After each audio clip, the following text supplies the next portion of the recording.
in order to make breakthrough and conclude the negotiations by.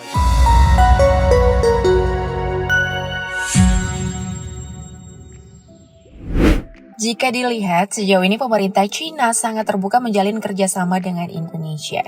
Namun efek dari hubungan bilateral ini cukup besar. Utang negara makin membengkak.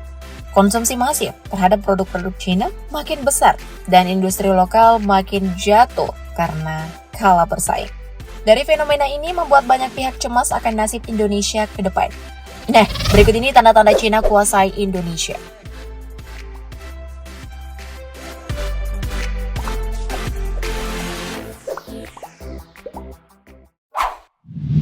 Utang Indonesia. Kita mulai dari utang Indonesia dari China. Namun yang harus kita ketahui terlebih dahulu, utang luar negeri atau ULN Indonesia tumbuh 1,4% menjadi 407,3 miliar US dollar atau sekitar 6.598,26 triliun rupiah. Kurs 1 US dollar sama dengan 16.200 rupiah pada Februari 2024 lalu. Adapun kreditur utang dengan porsi terbesar yakni di posisi pertama Singapura, posisi kedua Amerika Serikat, posisi ketiga Jepang, lalu Cina. Nah, posisi ULN Indonesia mayoritas peminjamnya yakni pemerintah dan bank sentral sebesar 209,83 miliar US dollar atau sebesar 51,46%. Sementara sisanya yakni 48,42% atau 197,44 miliar US dollar merupakan peminjam dari pihak swasta yang terdiri dari lembaga keuangan bank dan lembaga keuangan bukan bank. Adapun porsi kreditor ULN Indonesia hingga Februari 2024 oleh China dari 21,07 miliar US dollar menjadi 21,3 miliar US dollar pada Februari 2024. Kurs 1 US dollar sama dengan 16.200 rupiah pada Februari 2024. Nah, jika melihat tanda-tanda China bakal menguasai Indonesia, maka hal pertama yang bisa kita lihat adalah soal utang Indonesia yang menggunung banget.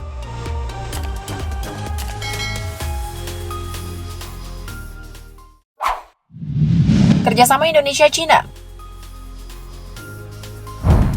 tak terbantahkan selama masa kepemimpinan Presiden Jokowi, China telah menjadi salah satu investor terbesar Indonesia. Ini terlihat dari gencarnya pendanaan proyek-proyek infrastruktur berskala besar yang digalakkan China di Indonesia sebagai bagian dari program Belt and Road Initiatives. Karena itu, Indonesia makin bergantung terhadap China dalam beberapa tahun terakhir. Hal ini tentu saja dapat membawa akibat ekonomi dan politik yang negatif bagi Indonesia. Bahkan memunculkan resiko yang perlu diantisipasi Indonesia agar tidak mengalami kasus seperti Sri Lanka, di mana negara tersebut harus kehilangan mayoritas sahamnya di sebuah proyek pelabuhan karena gagal membayar utang kepada China. Nah, upaya membatasi ketergantungan dan kerjasama terhadap China selalu penting dilakukan, terutama dalam mengamankan wilayah di sekitar perairan Laut Natuna yang selalu diklaim China sebagai pemiliknya. Ini mah perlu ekstra waspada ya guys.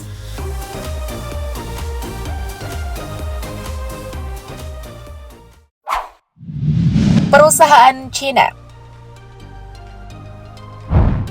Tak dipungkiri, China merupakan salah satu negara yang sangat mendominasi pasar dunia. Maka dari itu, deretan perusahaan China di Indonesia pun cukup banyak. Ada beberapa perusahaan besar China yang bisa disebut eksis di Indonesia. Pertama, ada Xiaomi. Perusahaan elektrik swasta asal China ini berkantor pusat di Beijing. Di Indonesia sendiri, Xiaomi diketahui sebagai produk pintar yang laris di pasar Indonesia. Selain smartphone, Xiaomi pun memproduksi banyak produk elektronik lainnya seperti speaker, televisi, mixer, dan lainnya. Kedua, ada perusahaan China yang juga terkenal bernama Tencent. Nah, Tencent adalah penerbit game terbesar di dunia. Salah satu game Tencent yang paling populer adalah PUBG. Kamu mungkin salah satu yang gandrung dengan game ini ya guys. Di Indonesia, Tencent berkantor pusat di Jakarta. Ketiga, ada PT China Communications Construction Indonesia atau CCCI, yakni perusahaan investasi, desain, konstruksi, dan infrastruktur. Perusahaan ini mewakili China Communication Construction Company atau Triple CC Limited, badan usaha milik negara Republik Rakyat China yang berkantor di Jakarta. Keempat, ada Zhejiang Huayou Cobalt Co. atau ZHC yang bekerja sama dengan pembuat mobil listrik EV Energy dalam proyek nikel dan kobalt senilai 2,08 miliar US dollar atau setara dengan 30 triliun rupiah di Indonesia. Kelima di PetroChina, yakni perusahaan minyak dan gas yang berbasis di Kabupaten Jabung, Provinsi Jambi. Perusahaan ini merupakan anak perusahaan China National Petroleum Corporation atau CNPC, yang merupakan perusahaan minyak dan gas terbesar di Asia. Keenam ada China National Offshore Oil Corporation atau CNOOC, yang awalnya hanya fokus pada eksplorasi minyak dan gas di perairan lepas pantai Cina. Namun kini perusahaan tersebut berkembang menjadi standar internasional dengan kantor di lebih dari 40 negara, termasuk Indonesia. Ini baru 6 ya guys, tentu masih banyak lagi perusahaan Cina yang berkantor di Indonesia. Emang pengaruh Cina tak terbantahkan ya? Amat wajar kali ya jika kekhawatiran beberapa pihak bahwa Cina bakal mencengkram Indonesia itu memang bisa saja terjadi.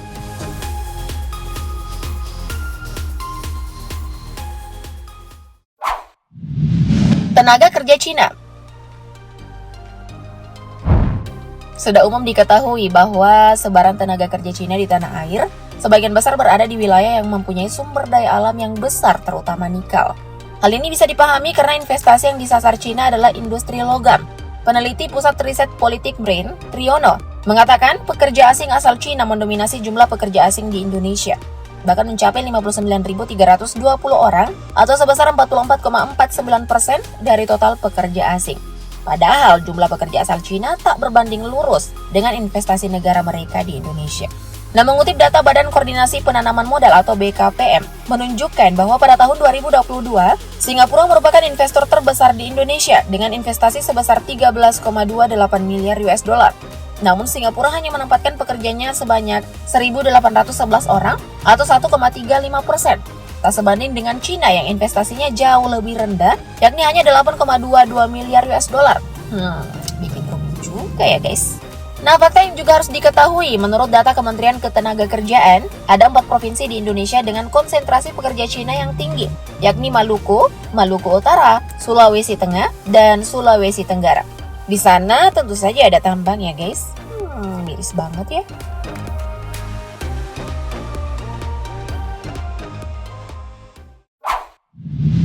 Produk Cina.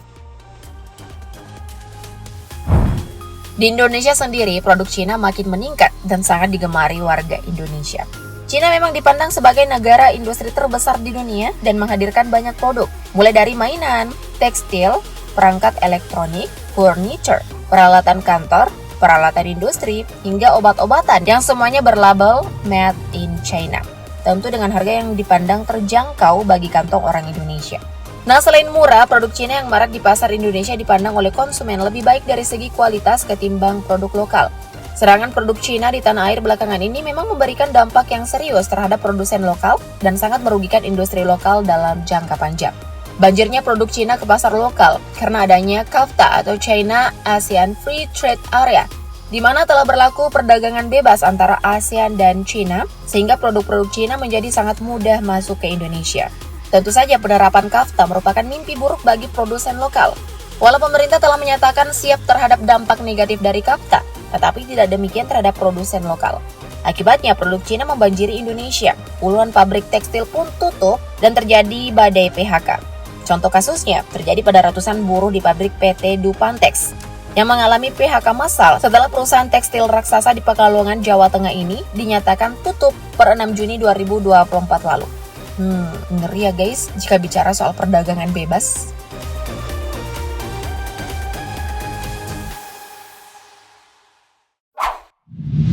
Konglomerat Cina.